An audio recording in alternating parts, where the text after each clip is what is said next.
We're in the West Bank-ish. On the way to Jericho. On the way to Jericho.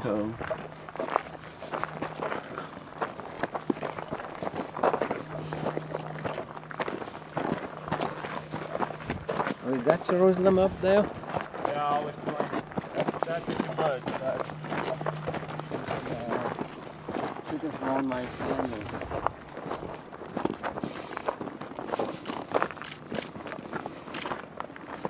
I thought of the Bible, the wilderness of Judea. I thought like a What, when you first read the Bible, or? yeah, when I was young.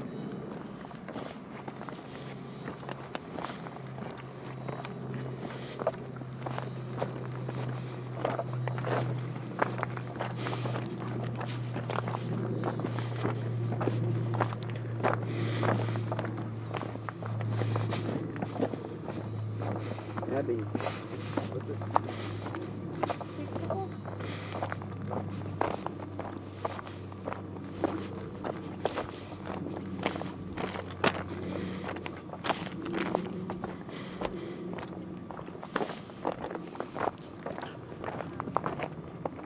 Oh, look at that. Here is a plant. Whoa. That's amazing. There's one green plant. Hey, look, a bunch of green down there. You can see a bunch of green out there. Just that like one strip. Whoa, what's that little city? Or settlement?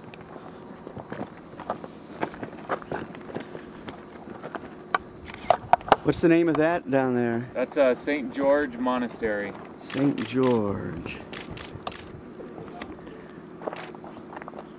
That isn't the one where they Is it built over a supposed site?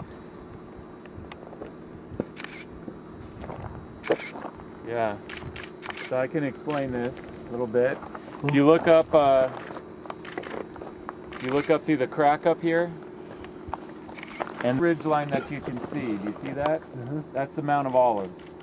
So right over the top of that is Jerusalem. Okay. Okay, so you're basically looking at Jerusalem right there. And then down, you see this fortress? It's a Hasmonean fortress up on top of this hill over here. Okay. Straight down this way from that is ancient Jericho. So that gives you context how far it is between Jericho and Jerusalem. And then that's the mountain range. It's hard to see it up there because it's behind the Judean Wilderness, but the mountain range is going north and south. Running north and south, okay? And we'll be able to see it better at different places. But most of your biblical cities are up on top of that mountain range. And then your other biblical cities are off of that mountain range, but they're guarding the routes that go up to the ridgeline route, okay? And on the east side, of course, the main one that guards it is Jericho. And so what happens with the rain is it comes off the Mediterranean, it falls on those mountains, on the Israelite mountains, and then this is called a rain shadow right here. It doesn't drop its rain here, it holds it until it gets over the Jordan Valley, and then it drops it again and on the Moabite mountains to the west.